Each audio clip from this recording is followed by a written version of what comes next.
ગીર ગઢડા તાલુકાના ધોકડવા ગામે અતિ જર્જરિત પાણીના ટાંકો મોટી દુર્ઘટનાની રાહ જોઈ રહ્યો છે કે શું?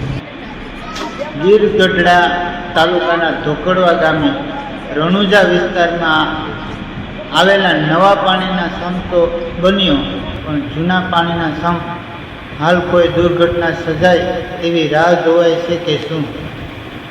40 વર્ષથી વધુ સમયથી આ પાણીના ટાંકાની ઊંચાઈ 50 ફૂટ જેટલી છે અને અહીંયા આ જૂના પાણીના ટાંકાની આસપાસ લોકો વસવાટ કરી રહ્યા છે. જો કોઈ દુર્ઘટના થાય તો અહીંયા વસવાટ કરતા લોકોને અને તેમના રોડ અને ફળિયામાં રમતા બાળકો ઉપર એક મોટું સંકટ લટકી રહ્યું છે. નામ હવાબેન, રણુજા વિસ્તાર. ટાંકો ઘણા વર્ષોથી છે, હવે ને આવું પૂરી થઈ ગઈ. આખો ટાંકો હલે છે. અમે અહીંયા રહીએ છીએ હાવ ટાંકાની બાજુમાં. અમારે નાની નાની પ્રજા છે, તો સારો પવન ને સારો વરસાદ ને હોય તો ટાંકો હલવા માંડે છે. તો અમને અહીંયા બહુ બીક લાગે છે, તો અમારે ઘડીએ ઘડીએ ક્યાં વયું જવું? આ અંગે તમે કોઈ સરપંચને કે બીજા કોઈને રજૂઆત કરી છે ખરી?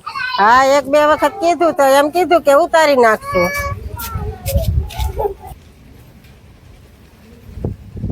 બોલો. મારું નામ કાંતિભાઈ રાજાભાઈ માળવી, ઉપસરપંચ શ્રી ધોકડવા ગ્રામ પંચાયત. સરપંચની વાત કરવામાં આવે તો આ ટાંકો જે છે એ અતિ જર્જરિત હાલતમાં છે અને આશરે 40 થી 45 વર્ષ જૂનો છે અને અહીંયા આજુબાજુના વિસ્તારમાં લોકોનો જીવ જોખમાય એવી પરિસ્થિતિમાં આ ટાંકો છે.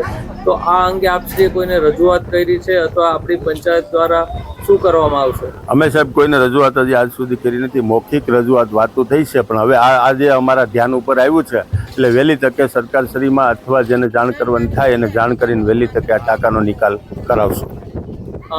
અહીંયા નીચે બાળકો પણ રમતા હોય છે અને ખૂબ જ જર્જરિત હાલતમાં છે.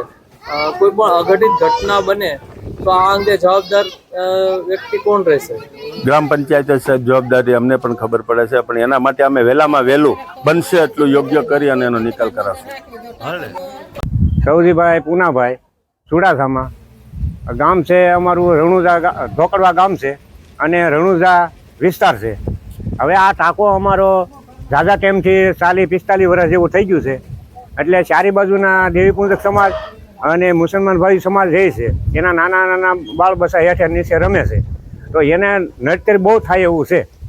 અમે તો ઘણા વાર એવું કીધું છે કે ભાઈ આ ટાંકાનો ઉપયોગ કરવો જોઈએ હવે, તો આ કોઈ ધ્યાન દેતા નહોતા. આ અંગે કોને રજૂઆત કરી? સરપંચોને રજૂઆત કરેલી છે, ગામના મોટા મોટા રહીને વાત કરેલી છે. ગ્રામ પંચાયતમાં તમારો હોદ્દો શું? મારે પંચાયતનો હોદ્દો છે, સભ્ય છું.